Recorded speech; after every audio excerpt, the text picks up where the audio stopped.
Yeah, like we had a burger and fries, a good burger and fries from the counter. Man, delicious. Filling too, satisfying. Yeah.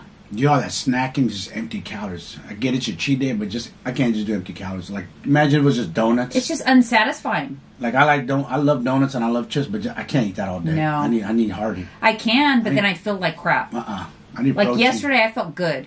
Mm-hmm. So I had the counter, which is I had a burger and fries there, and then one crumble cookie. I hit the whole cookie, mind you. And a crumble cookie is large, but I had a crumble cookie. And then I had a protein bar and a bowl of popcorn. That was my day.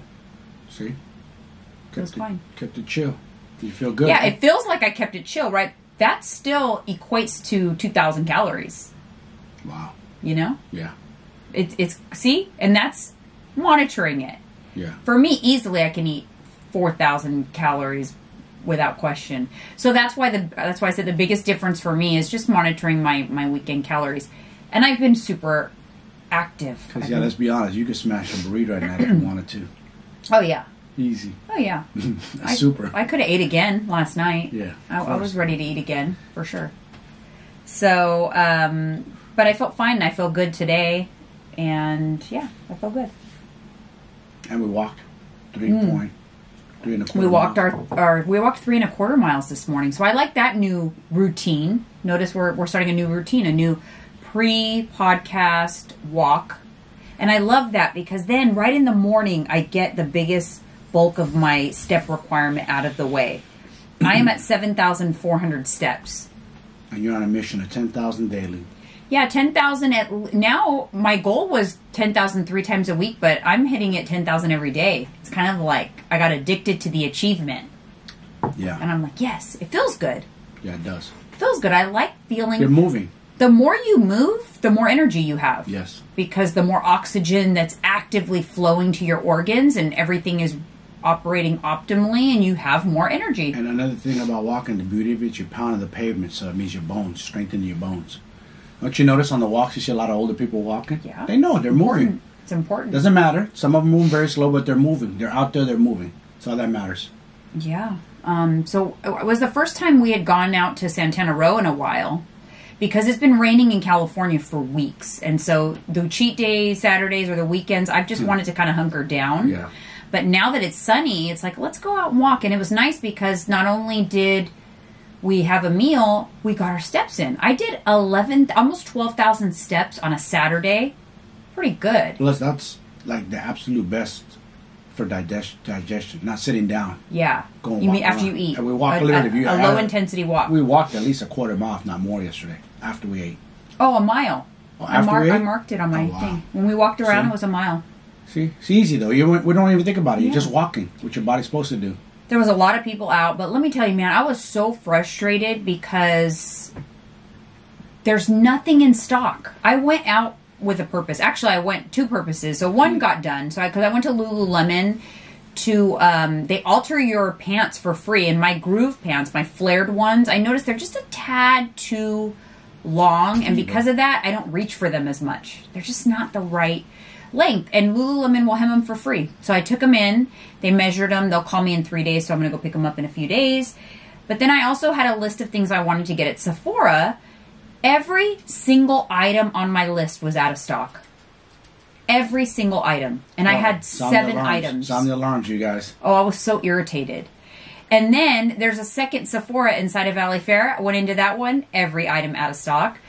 So then I got home and ordered it online for same-day delivery, and the DoorDash delivery guy brought it, but he went to a different Sephora, and 5 out of my 7 items were in stock. So you refused to lose yesterday, that's I for was sure. pissed.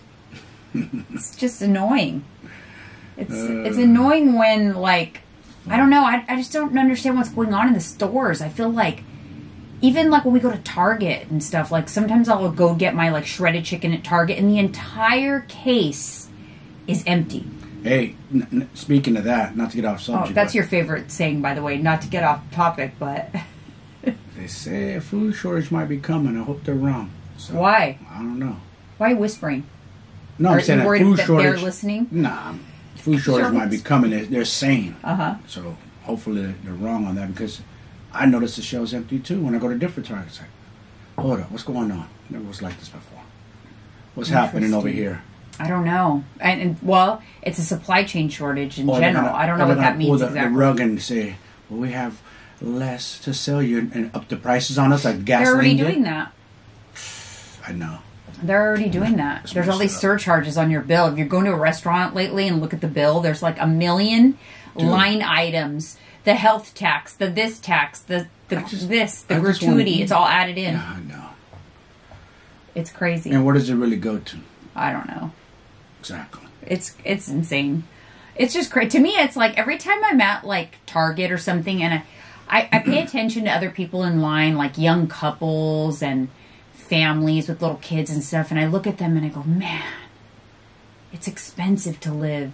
It's expensive to support your family. Like, how are you doing it? Yeah. You know, I look at them and I think that, like, I have like this, my heart hurts a little bit thinking like, gosh, because I remember was it simpler in our times? Yeah, I just felt like financially. Yeah, I felt like it was. I mean, 20 years ago, I could stretch $20, $100. We did okay. You know what I mean? Like we never had a saying. We got to buy our kids toys, and we were able to provide for them, and they didn't go without. But it makes me sad to think about the people that do, like, and it's because it's so much money just to get the necessities. For necessities. Just the necessities. Like the days that we have to get like paper towels and toilet paper and washing and detergent and all of that. And it's so much money, and we didn't buy one single fun thing. Yeah, right. You know, like there's nothing enjoyable. It's just the necessities. It just makes me kind of like sad for, you know. And then you think about like, gosh, just to pay the rent, just to do the groceries, it's a lot of money to live. And you have your vehicles. Yeah. That's a separate rent. If you have car payments, insurance, gas.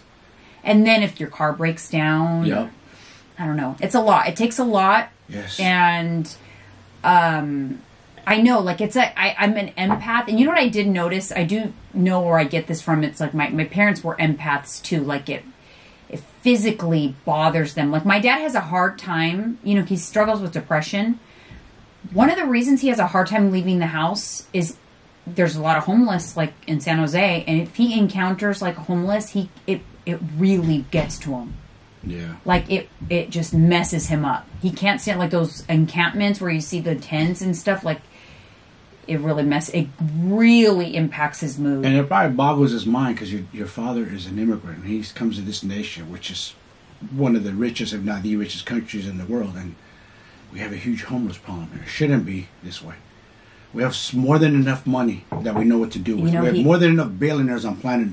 Just here in California, say the Bay Area alone, they could fix this if they really wanted to. If they were like, you know what, let's do something good with this money. I know. And I understand some people do want to be homeless. They don't want to be governed. They don't want to be told what to do. They choose to live on the streets. I've talked to a few of them too when I used to do security work, and they say, I don't. Yeah, some choose. They like the freedom. And there's some that don't. And listen, there's some on the news in San Francisco say, hey, I get a paycheck or some kind of check, some assistance, and they buy their drugs and they sleep on the streets and they're happy and they don't want to be bothered. Yeah, some people don't. You know, that's how they want to live. Yeah. To each his own. But some do. Some want help. So of course, there's families up there need help. Of course, but it's just, I don't know, it's sad. Sad. Though. It is. It is. If I won that Powerball, I'd do some good with it. You know what I always think about as a mom when I see someone homeless or like a younger guy or whatever, and I think like, that person has a mother. He had parents. Yeah. He came out of his mother. Yes. And he has a mother. What happened? Like, gosh, I always think like... Usually they're runaways. They get addicted to drugs. Well, yeah. And then, you know what it makes me realize, then though? they run off to the streets. But, like, look at... Because my parents are the type of parents that they are, that did not happen to us. And that did not happen to, like, my oldest brother. Yes. It very well could have. They could have kicked him out and been tired of his... Yeah, because he was, you know... bullshit. He had his moments growing up. He was, you know, in trouble with the law, had a lot of... a drug problem, an alcohol problem, and they never gave up on him, though. Never. And to this day, I mean, he reformed himself because he's been amazing. Honestly, he's a great brother. He does a lot of stuff for us. He's our handyman. Yeah. But to this day, my dad, his number one concern, even as he is approaching the end of life, is my brother. Yeah. Because he wants to make sure that he's someone who's going to look after him like we did, you know, in our absence. Yeah. He wants to make sure. And sometimes it annoys me, you know, because we had this conversation the other night. Sometimes I get annoyed because he always is asking, like, oh, I'm just worried about not being, like, he's fine. He's functioning. He's going to be fine. He has me. Yes. We live on the same street. Like, he's going to be fine. And I get annoyed with my dad. Too. Right. I get annoyed with my dad for saying it over and over. But then I was watching Real Housewives of Miami, actually. Like, go figure. I learned something from that. But one of the housewives has a son who's disabled. He was disabled after a traumatic brain injury. And she was giving a speech. And she said her biggest fear is what's going to happen to him when she's gone. And it just clicked for me. Like, no wonder my dad is so worried, because he's always been there for him. And had my parents not been there for him to get him through, in a straight line. He would have been homeless like a lot of the people we see. Yes. And so... Exactly. Back on the streets, drugs, probably back in prison, you know? You do that. For sure. And so I had to stop. And finally, it was that episode that put myself really in my dad's shoes. And I'm like, no wonder he talks about that. Because I would feel the same way. If you know what I mean? Like if I had... Your son was troubled and you were there for him. And I was the one. In a straight line the same time. Yeah. He's probably wondering, like, what if he falls off the straight line, ends up back, you know? Yeah, who's going to put up with that? Who's going to, make sure he's okay? Now, my parents raised great kids, so we will. Look, I don't, beyond the shadow of a doubt, like, we would all step up for him no matter what he needed. Yeah. Yeah, for sure. But it's still scary for my dad, and I get it now. Yeah. You know? Mm-hmm. Anyways, moving on to it's the hot coffee topic, but it's also just the main topic for the rest of this episode, because man, did it spark debate on my Instagram this week. Oh. We are going to talk about weight loss medications, specifically Ozempic or Wegovy, and the differences between the two, what they do, and what the great debate is. Do tell. You know more about it than I do, so didn't you tell me someone you recently heard about said Wegovy? Because you asked me about Wegovy. Who do you know that's taking Wegovy? No, not. I think I read on your comment thread somebody was taking it. Oh, no, but it was a while ago. It was a while ago, before this situation happened. So anyways, I wanted to share my opinion on my Instagram, because a lot of people ask about opinion. They ask about it. We're allowed to have them, people. Anyways, so it's my opinion on whether or not, you know, I would have taken Ozempic for weight loss or Wegovy, and I decided to address it on my Instagram. So first up, let's back the truck all the way up. So what is the weight loss medication? The actual one that's the weight loss medication is Wegovy. There's other names. It's under other names too, but it's an ingredient, or it's a thing called semaglutide. Yeah. Okay. So semaglutide, there's a company that has the patent on it. Nova Nordic, I think, is the company. They have a patent on it. It has been approved by the FDA for use for weight loss. What does it do? It literally, it's like it's a GLP-1 drug that suppresses your appetite. It's responsible, it targets the part of your brain that is responsible for appetite control and food intake. So taking this specific dosage of semaglutide, known as Wegovy, which is a high dose semaglutide,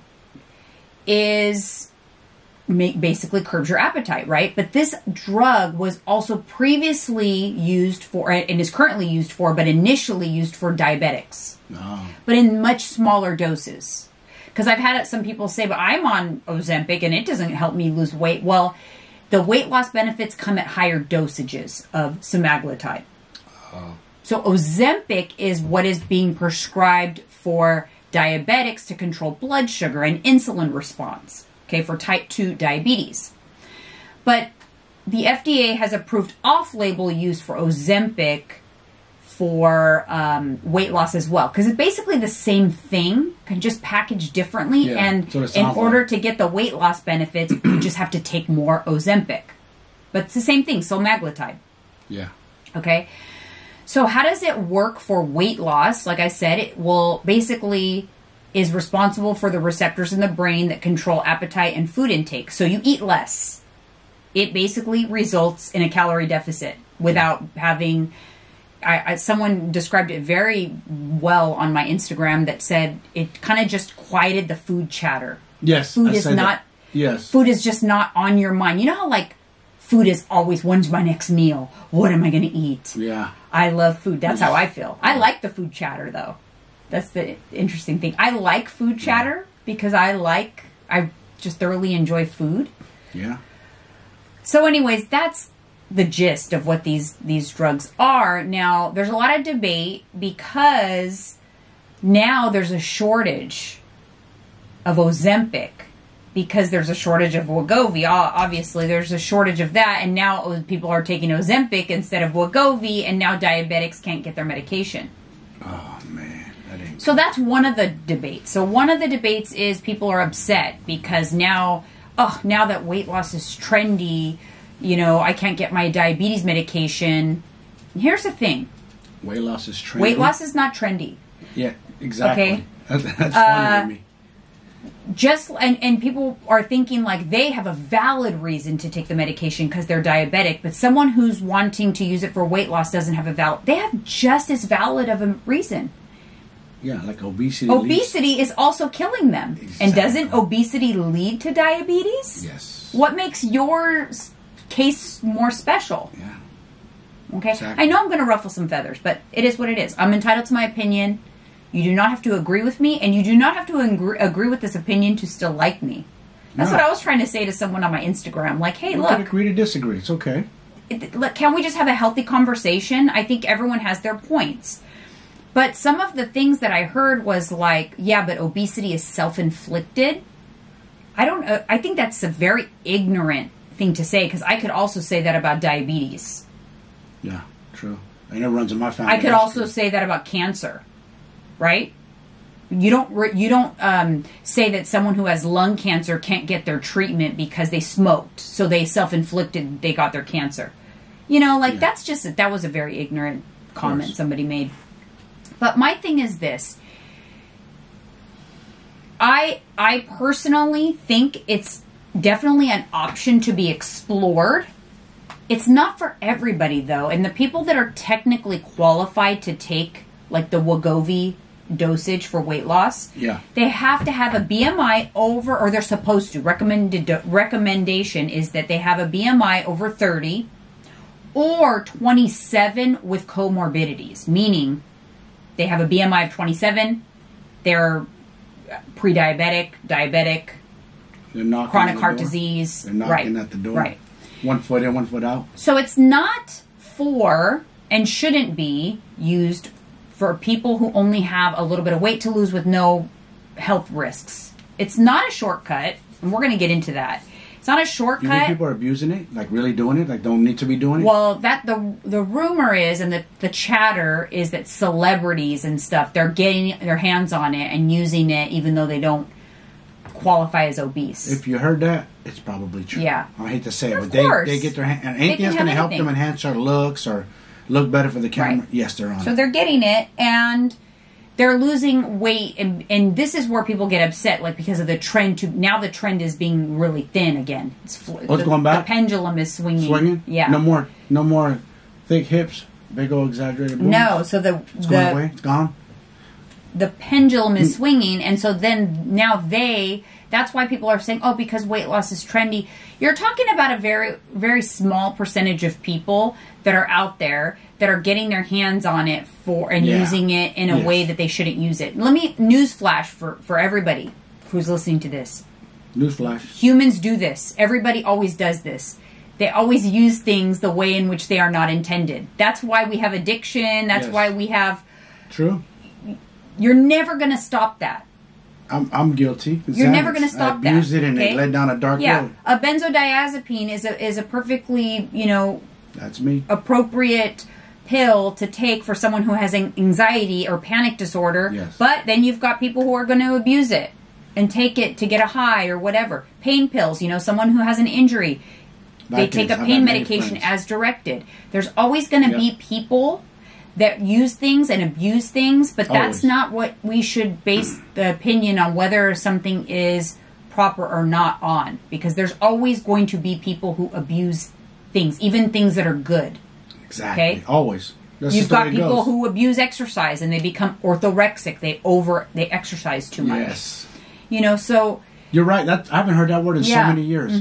People don't know that. You can over-exercise. There used to be a lady at our gym.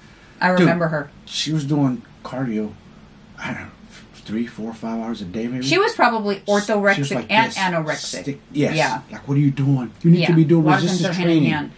But that's a sickness in the brain. Well, trigger alert. It's a disease. Again, a disease. But it becomes a disease because of, you know. See?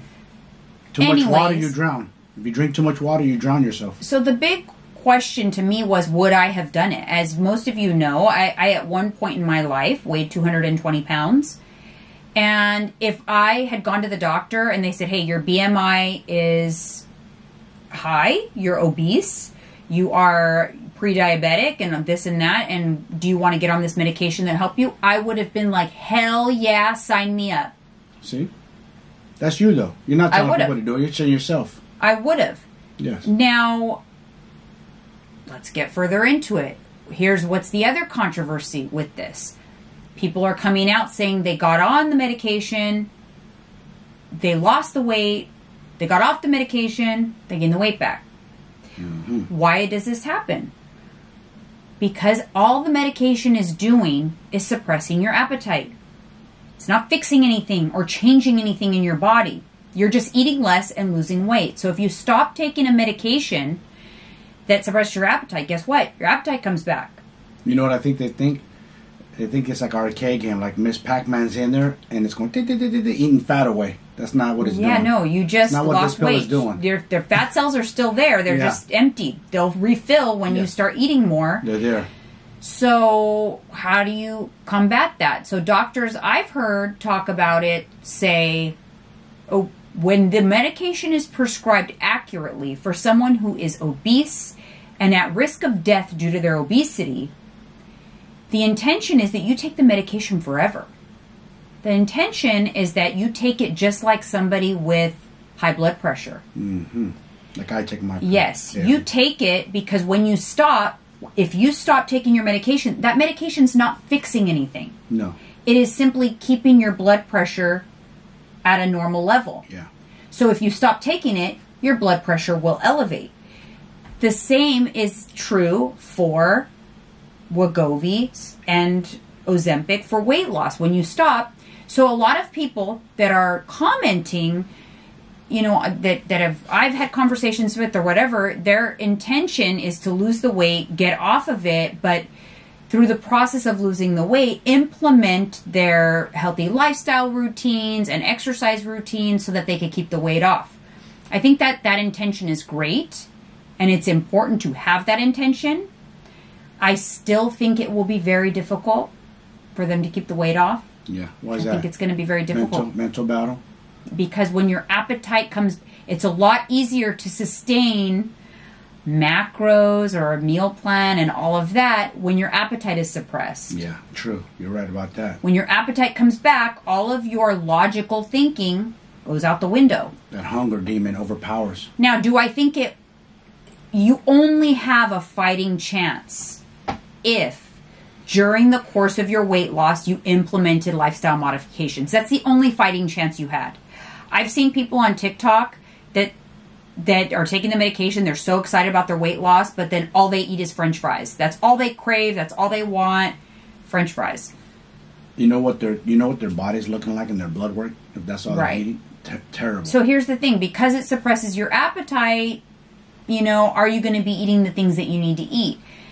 Another thing we should definitely cover here, the side effects from the medication. So when you're deciding whether or not, listen, this is a conversation that you have to have with your doctor. I am not a doctor. This is not medical advice. Not medical advice. At all. So opinions.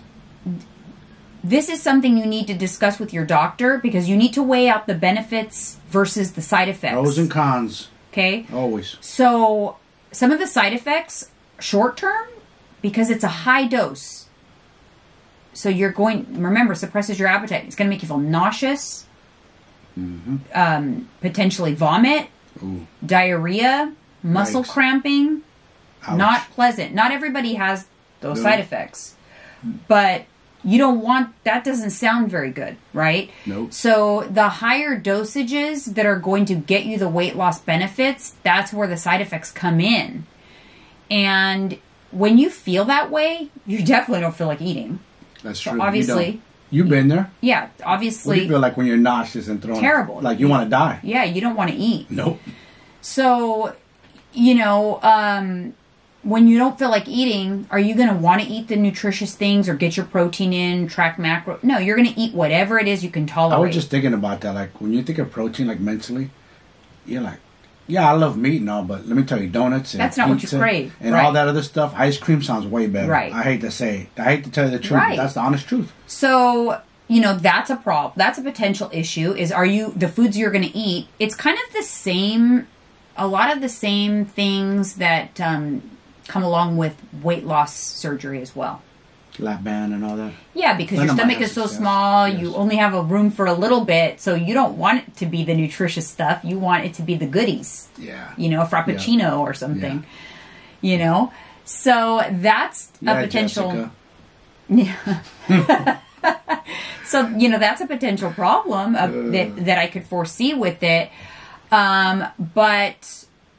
So you have to weigh that out, right? But the only fighting chance you have to actually keep the weight off once you stop the medication is if you did focus on not just eating the French fries when you're on the medication and having nutritious balanced meals and incorporating exercise and incorporating solid routines. Still going to be challenging to keep the weight off if your plan is to just medicate while you're losing weight and then to get off of it. Now, why is that everybody's plan? Because it's very expensive. Yeah. So sustaining it long term, and right now most insurance, from what I hear, they don't cover it for weight loss, which is bullshit. That is bullshit.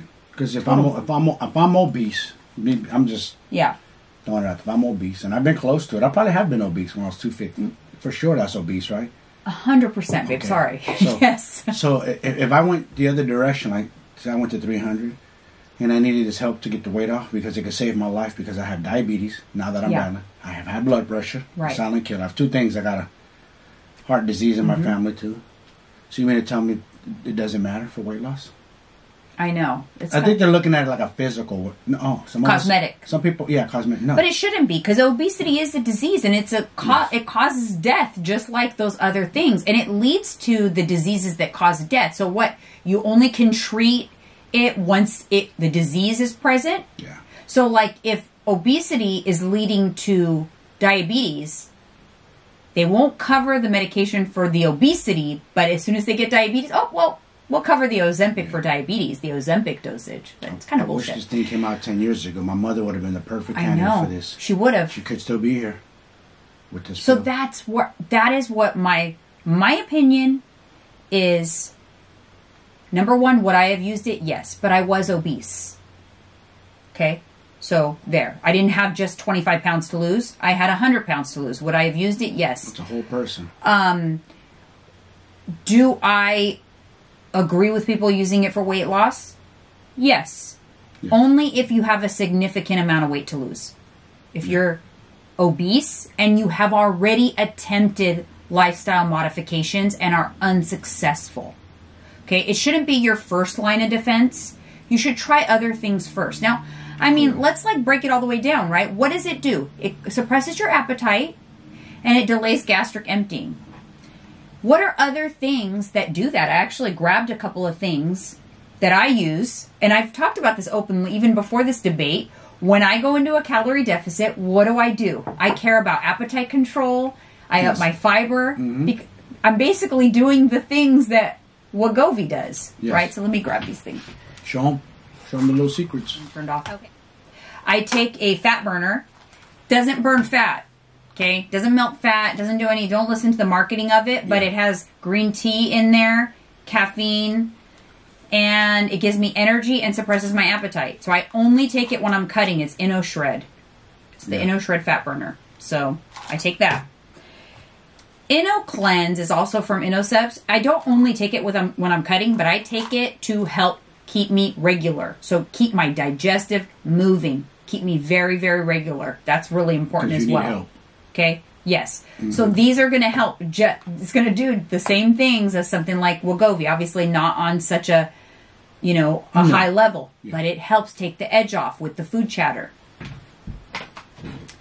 The last thing that I do is I incorporate a supplement called Celium Husk powder. So when I'm feeling hungry, or if I feel like my meals have not been very satisfying, I will take a teaspoon of Celium husk in water and drink it before meals. It delays gastric emptying. It's fiber. I want to try that. That's cool. It keeps you full. Yeah.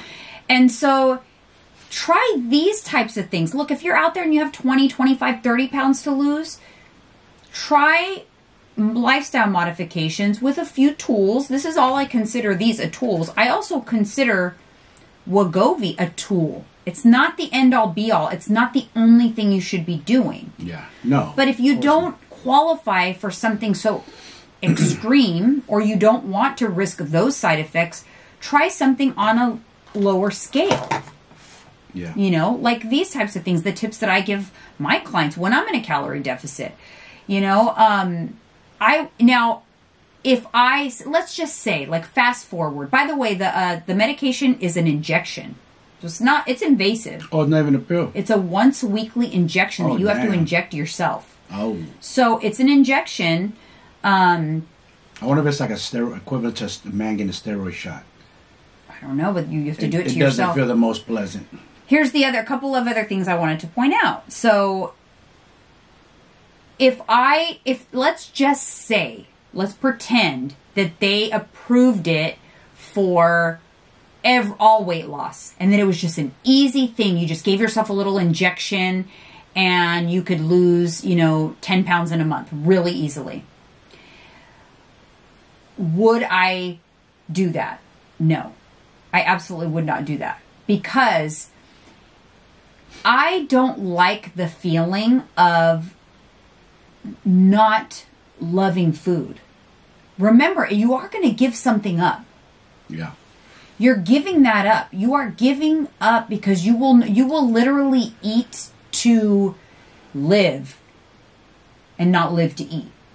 And if I thoroughly enjoy food. Food is something I love. Mm-hmm. That's why it's important to me to have a good relationship with food, because while I want to, monitor it, and I want to have things in, moderation, I still want to enjoy it. And I do feel like those types of medication can kind of strip you of your joy of food. Like something like these things that I just showed you guys, the fat burner, the fiber, you take that as needed. Yes. Exactly. So if I want to feel hungry, I'm going to feel hungry. I mean, come on, let's be real. It's kind of like the feeling of why did I used to love to smoke weed? Because I loved to get the munchies. Oh my goodness. Who didn't love that in high school? I loved it. And then just go to town. That was the best. Or the drive-through. Oh, yeah. And so I would be sad to have to give that up. So I would not want to do something that was going to alter my feelings about food in that way. But that's my, again, personal opinion. Just my personal opinion. That's it. And it's okay. Not medical advice. It's okay if you have a different opinion. Yes, it's okay. It's totally okay. But there's no need to pull out a sword and try to stab you or take your head off. You guys, I have nothing to do with that. I'm sorry that there's a shortage. It's a supply chain issue. Yes. I'm sorry that the pharmaceutical companies are up in the price. But I also don't agree that just because someone is diabetic or whatever, they have I get in front of the line, because someone who's morbidly obese, they're also needing the medication for their life. Death's door too. Okay. There's other stuff going on. And it's not. I don't like when people say that obesity is self-inflicted. You can land. It's very easy. Don't stand in a glass house and throw stones. Right? People love to do that. It's very easy to say that. Act like they're so perfect, they never make mistakes, and they eat so clean. You better look at yourself in the mirror before you start giving people advice. Yeah, it is not. You know what I mean? It is. Let me just tell you, when you wake up one day and you look in the mirror and you're 220 pounds and you think, how did this happen? Yes. And then nobody wants to help you because it's self-inflicted? Yeah. Like, that's just bullshit. Yeah. You know, and this is where I'm grateful. I am so grateful that I went through obesity in my life. I'm grateful for it because it allows me to have that. It's humbling. That's why. It's very humbling because we both went through it. I mean, I didn't lose 100, but I lost like 75, I think, total. Yeah. So, I mean, it's close. No, and that person that made that comment, like, to be honest, I bowed out of most of the conversations that ensued on my Instagram because people started talking to each other, and I don't really want to get into a debate about it.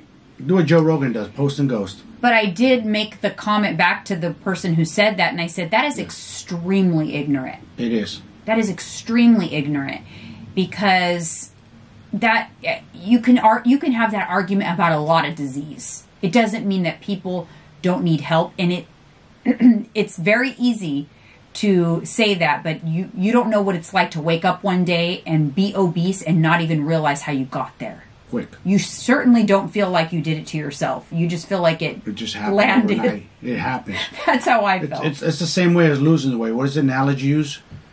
The roll of toilet paper. It's big. Right. But every day you're using it little by little. Little sheets are coming off. Before you know it, it's getting smaller. Same way gaining weight. Yeah. You stack it. You don't realize it. Compounding. You're compounding. Same thing your bank account. You're putting money in, you're compounding. Yeah. So that's what you're doing. Before you know it, you're like, whoa, how did we get here?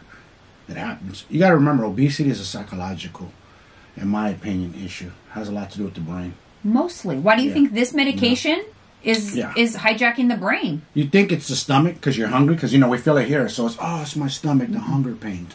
Oh, I can't take it.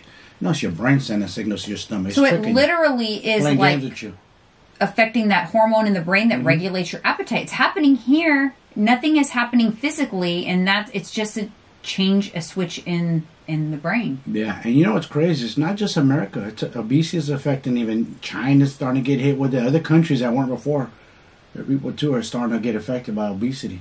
It ain't just us anymore. Now, do I think that people are taking it like Kim Kardashian, Khloe? Absolutely. Because I know Kim Kardashian's a foodie, and then all of a sudden she's like super thin. Yeah, absolutely. Now that's where I'm like, to each their own. It sucks though, because if there's a supply chain issue and people who are obese or the diabetics, they're not getting their medication, but it's like, come on, manufacturers need to step it up. I know. Now for the warning, beware. And I'm sure a lot of you listening may have already fallen victim to this. Be very careful where you're getting this medication. Yes. Okay? It is not approved for the company that holds the patent has not released it to, it's called like did I write it down? Oh yeah, it's called compound pharmacies, where they will take a small amount of the active ingredients, so semaglutide, and they put in like B12 and other like metabolism, fancy buzzword, other things that are going to help speed up your metabolism. They combine it and you get that at these like weight loss clinics. That is a scam. Scam. It's a scam because it is not approved for use in compound pharmacies. Nova Nordic, I think, is the company. They're the ones who hold the patent, and they even say it on their website. So if you're getting it from another place that says it like also has other nutrients in it, like B12 and other fancy names, I don't know what they're putting in there, but it's not semaglutide. It's probably some black market phentermine or like ephedra or something like that. Mm-hmm. That, as you guys know, was popular back in the the late 90s. Ephedra. I used it. I took it. Rip Fuel had it. Oh my goodness, it worked. Yeah, it did. Man. But here's the other thing. I have heard and also seen some of the side effects are pretty intensive. So some of the side effects are it could cause gallstones, issues with your gallbladder, and potentially cancer. So don't want that. So there are some pretty serious side effects. That's why I say, like, this is not a first line of defense. This is, you've tried everything. Yes. You are having some serious health issues, or you're at risk of some serious health issues, and you are willing to take this, to do the side effects. And I don't want to compare the two, but it's like older men now. TRT is super popular now, and you're seeing a lot of older guys, 50 and up, who are ripped and muscular, and this and that. And then I'll go on the page and see, and of course it'll be a younger dude, testosterone, steroids. I'm like, what do you expect, kid? We're 50 years old. Our bodies don't produce. Oh, you like mean they'll 20s. comment saying, "Oh, steroids." No, it's hard work too. You still have to diet. Yeah. Yes, are they having TRT? Yes. You still have to do the work. Mm-hmm. You still have to eat clean. But we don't produce testosterone. It's a fat. So yes, if older men want a little help, it's okay. Why not? People are just waiting in the wings to judge. Just love to. Yeah. To be honest, for me, I felt like the people that were the most angry were probably people that want to be on it deep down, but they can't afford it. Yes, of course. I want to pull up my Instagram and see and if you got any 20-something-year-olds listening, you don't need to be doing testosterone. Your body produces it naturally just fine. Wait till you're older when you really need it. Listen, I plan on getting my hormones checked and going on hormone replacement therapy when needed. Of course. I'm definitely in the throes of like perimenopause, menopause right now, TMI, but I haven't had a period since May. Almost a year. It's going on a year. Oh shoot! I mean, that is what it is. I'm gonna be 47 next week, or this Saturday. I'm gonna be 47. You know, this is when it happens. So, and I also noticed that, and I'm gonna be doing a YouTube video, so stay tuned for that because on the progress update for my calorie deficit. So obviously, I maintained pretty well throughout the year. Yeah. But I probably put on maybe a couple of pounds of fat. But I noticed different this year. The fat that I put on all went to my midsection because my jeans that are very tight on the waist, they were altered on the waist, so they're super tight. They're very tight on my waist. And I'm like, normally 2 to 3 pounds of fat gain isn't going to cause your jeans not to fit. Yeah. But because I am in the throes of menopause, which means my progesterone and estrogen are low, the fat that I gain all gets concentrated to my abdomen. Dang. So 2 pounds feels like maybe 5 years ago, what 10 pounds would have felt like. Oh, wow. You see how that works? Because those hormones dictate where the fat goes. So that's why people feel like, oh, I'm in menopause, so I gained a lot of weight, and it's all to my midsection. A little amount of weight feels like a ton of weight because it's concentrated to one area instead of being dispersed throughout your whole body. I see. That's a huge difference, right? Yeah. 2 pounds in the stomach or 2 pounds, some of it in my arms, some of it in my legs. So it does make a big difference if it's concentrated. Yeah, I see. Of course. Nothing watered down is going to be the same. And everything out there, you got to do your homework. No, what are you talking about? I'm talking about the fat. My fat, if it's concentrated in my stomach. I was thinking about the other thing you were talking about. He lost train of thought. Guess what, because you paused this. Yeah, we had a little break right now because my dad called. Sorry. This is the reality of my life right now, as my dad is having a bad day. So it's gonna be it's a bad day for dad, means a bad day for me. Grumpy over here. Oh my gosh. It's tough. For those of you who don't know, my dad is ill and I'm his caretaker. And he's struggling. He just needs a little bit of medication, and he'll be okay. But so let me ask you this: it's like, you know how our hormones, main thing that men it flusters us because it messes with our libido. A lot of guys can admit that, but that's one of the main things. Does it mess with you guys' libido too? 100%. Of course, it's a sex hormone. Low estrogen, low testosterone. It does, for sure. Well, we're both going to get on it. I want to see where my levels are at. And exactly, I'm older. If I need it, I'll take it. If I don't need it, fine. I like to do things naturally to boost it. Yeah, so the difference between, like, performance enhancement drugs and anabolic steroid use and hormone replacement therapy is hormone replacement therapy takes your levels back to normal. Back to baseline. Yes, whereas people who are using performance enhancing drugs for like sports or whatever, they are taking their levels to the moon. And they compound it with other. It won't just be steroids. There'll be something else on top of that, and then something else on top of that, and maybe a pill. They go overkill. Yeah. That's when we mine to normal. I'd be happy. Exactly. If I'm normal, I ain't taking nothing. I don't want to mess with my natural if I don't need it. But I'm pretty sure I need it. I'm not going to over 50. I know it is what it is. Last year, when I had my checkup, it was in March, she didn't feel like I had a period and I was fine or whatever. So we didn't really test my hormones. She didn't feel like I was in perimenopause or anything yet. But then 2 months later, I had my last period, and I haven't had one since. It's amazing what a year will do. And then I know my body very well. Mm-hmm. I literally put on a little bit of weight, and it went right to my waistline.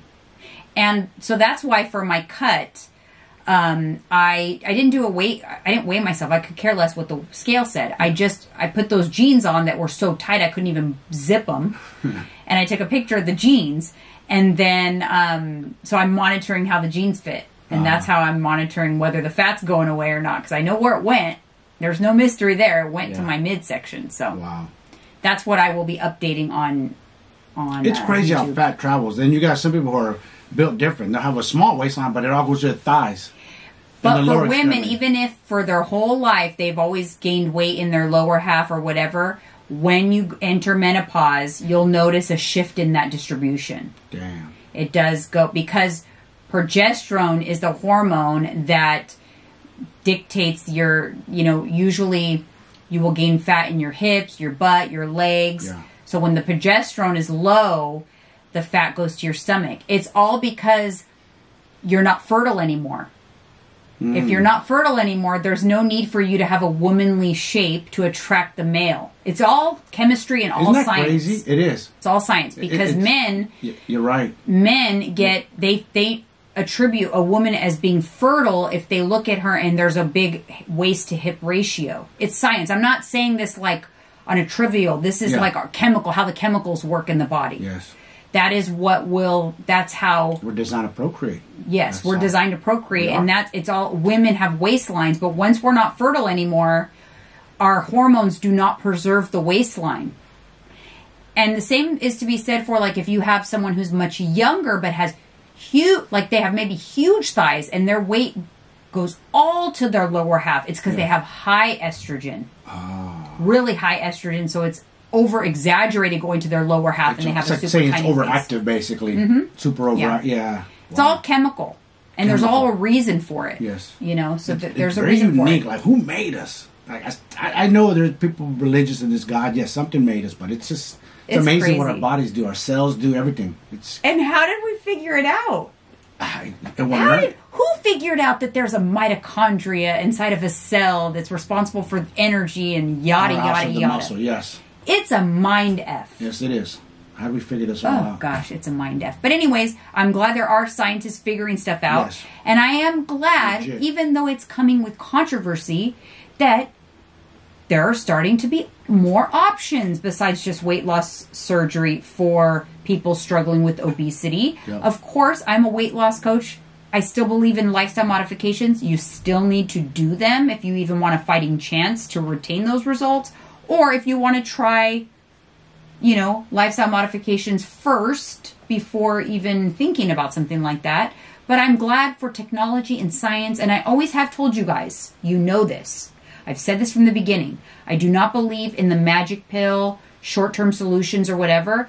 But that if something came up that I did potentially believe in, that I would tell you. And that's what I did with my Instagram. Yeah. I admitted it. I said, hey, you know what? I mean, it's not magic, but yeah, I feel like this is We're getting close. We're getting close. Yeah.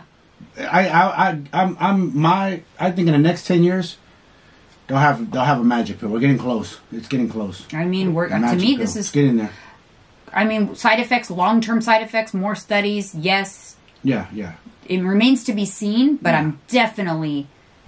I think we're going to unlock the code or crack the code, as they say, because we're evolving fast. We're smart. Look what we're doing. I mean, technology is speeding up. Scientists are getting... It's crazy.